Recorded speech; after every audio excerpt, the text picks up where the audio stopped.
Favourite serials இனி டிவிக்கு முன்பே சன் நெக்ஸ்ட் ஆப்ல ஜாலியா எல்லாருக்கும் முன்னாடியே பாருங்க. இப்பவே சன் நெக்ஸ்ட் ஆப்பை டவுன்லோட் பண்ணி சப்ஸ்கிரைப் பண்ணுங்க.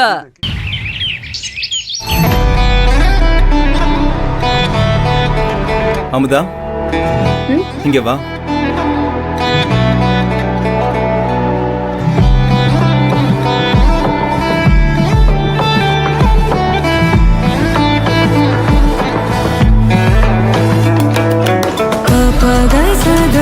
இதுவரை என்ன பார்த்ததே இல்லையா?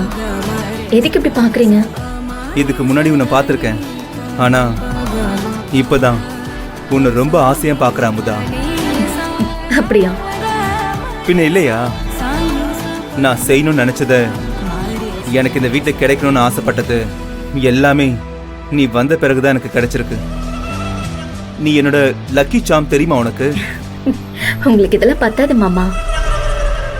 அத்தையும் மாமாவும் புனிதாவுக்கு சமமா உங்களை பார்க்கணும், அதுதான் எனக்கு வேணும். அமுதா, சாதிஷ்ட அமுதா, நீ சொன்னபடியே நடத்தி காட்டிட்ட. பரிவட்டத்தை கட்டிக்கிட்டு வீட்டுக்குள்ள நீயும் மணிகண்டனும் சகல மரியாதையோட அடி எடுத்து வச்சீங்க பாருங்க. அப்பா, நாங்கெல்லாம் அசந்தே போயிட்டோம். இங்க புனிதாவை மீறி ஒரு விஷயம் செய்யணும்னா ஒண்ணு புனிதாவை எதிர்க்கணும், இல்ல புனிதாவே அதை விட்டு கொடுக்கணும். ஆனா இது ரெண்டுமே இல்லாம அழகா கச்சிதமா நீ காரியத்தை சாதிச்சிருக்க. நான் கூட நீ கோவில் அமைதியா இருக்கிறத பார்த்துட்டு அவ்வளவுதான், உன்னால எதுவும் பண்ண முடியாதுன்னு நினைச்சிட்டேன். ஆனா நீ அமைதியா எங்க கூடவே இருந்துகிட்டு எப்படிதான் இவ்வளவு பெரிய காரியத்தை செஞ்சியோ? நான் ஏற்கனவே சொன்ன மாதிரி நீ என்ன சொல்றியோ அதை நாங்க எப்பவுமே கேட்போம். இதெல்லாம் ஆரம்பம்தான். நாம இப்போதான் இந்த வீட்டை புடிச்சுக்கிட்டு இருக்கிற புனிதாங்கிற ஆளு மரத்தை லைட்டா அசைச்சிருக்கோம்.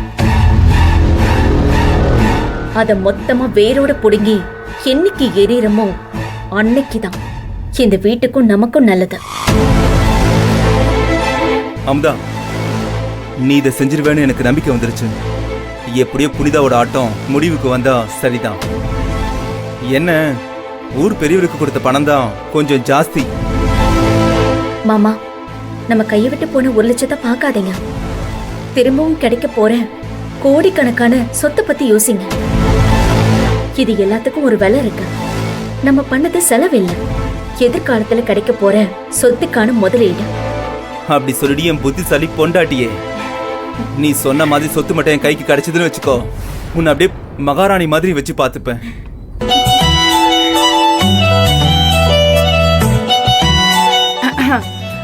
மணிகண்டா, நீ உன் பொண்டாட்டிய மகாராணி மாதிரி வச்சு பாத்துக்கோ, அது எங்களுக்கு சந்தோஷம்தான். ஆனா எங்களை மறந்துடாதடா. யாழ்னிக்கு ஒரு நல்ல இடத்துல கல்யாணம் பண்ணி தரணும். ஊர்ல எல்லாம் உங்க மாமா வச்சிருக்கிற கடனை அடைச்சு வேலைக்காரி மாதிரி இல்லாம நானும் ஒரு ராணி மாதிரி வாழணும். கொஞ்சம் பார்த்து பண்ணுடா. அவ்வளவுதானே சித்தி, செஞ்சிடலாம். நீங்க மட்டும் என் பேச்சு கேட்டீங்கன்னா நீங்க சொன்னதெல்லாம் சீக்கிரம் நடக்கும்.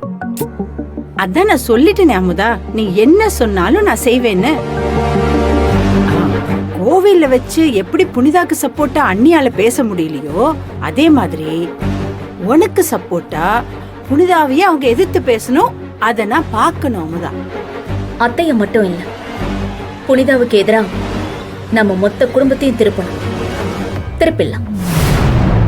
அட, மொத்த குடும்பமும் எப்படி அமுதா திரும்பும்? நீ ஒருத்தர் மறந்துட்ட. தெய்வானைக்கு புனிதாக்கான ரொம்ப பிடிக்கும். சரவணன் மாமாக்கு சொல்லவே வேணாம். 2 பேருக்கும் புனிதாக்கா தான் கல்யாணம் பண்ணி வச்சிருக்காங்க. அதனால 2 பேரும் புனிதாக்காவை விட்டு கொடுக்கவே மாட்டாங்க. புனிதாக்காவுக்கு ஏதாவது ஒண்ணுனா தெய்வான இருக்கால, அப்படியே வரிஞ்சு கட்டிட்டு வந்து நிப்பா.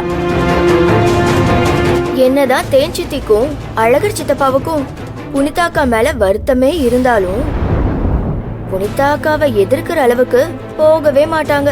அவங்கெல்லாம் உடனே புனிதாவை எதிர்ப்பாங்கன்னு நானும் நினைக்கல. அதுக்கான சூழ்நிலைய நாம தான் உருவாக்கணும். புனிதா தலைக்கு போன பரிவட்டம் என் தலைக்கு தானா வரல, நான் ஏற வச்சேன்.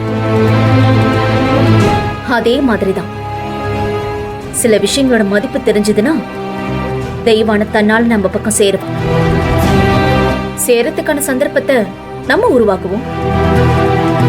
நான் பார்த்த வரைக்கும் தெய்வானைக்கு அவ சுயமரியாதையை செய்யணும்னா அவளுக்கு கோபம் வரும். அதுதான் நம்ம ஆயுதமா பயன்படுத்தணும். அடேங்கப்பா என் ராசாத்தி, உன் மூளையே மூளைதான். நீ சொல்றத கேட்க கேட்க எனக்கு எப்படி இருக்கு தெரியுமா? நம்ம எதிரி புனிதாவ எல்லாருக்குமான எதிரியா மாத்திட்டா நம்ம நினைச்சது ஈஸியா நடந்துரும். நான் நடத்தி காட்டுறேன்.